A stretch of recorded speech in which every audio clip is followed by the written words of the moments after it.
So I was asked in the spring of this year by the Premier and the Minister of Mental Health and Addictions to undertake a review to better understand what was happening on the ground across BC with respect to what was called the Prescribed Safer Supply Program.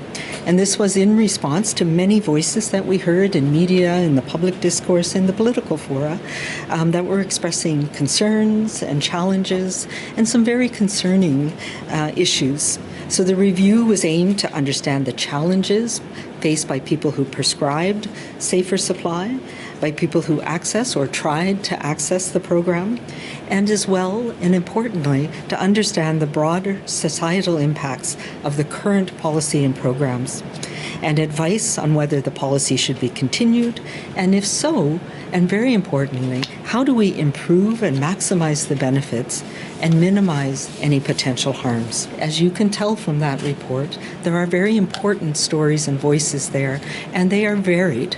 There were many things that we heard from many different groups of people, and there was not one unified voice around this program.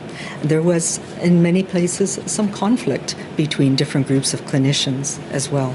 And as you've heard from Dr. Henry and her team, her review affirms that the program is an important tool to help people at risk of toxic drug poisoning.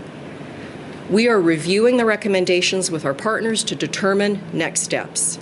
And of course, as you heard from Dr. Henry, we're changing the name of the program to really better describe its nature. So we'll be referring to it as a prescribed alternatives program to really try to speak to how it actually integrates with other care options for people who are living with addictions challenges. I heard so many stories about the small steps that people can take, like waking up in the morning and contacting a family member, phoning a family member and having a conversation, reconnecting with family, or reading a book instead of having to wake up and go try to search for a source of illicit drugs. It tells us that people do recover, people do get better, and we have to do everything that we can to support them. Dr. Henry's report helps us understand that recovery is a process and that everyone's journey is different.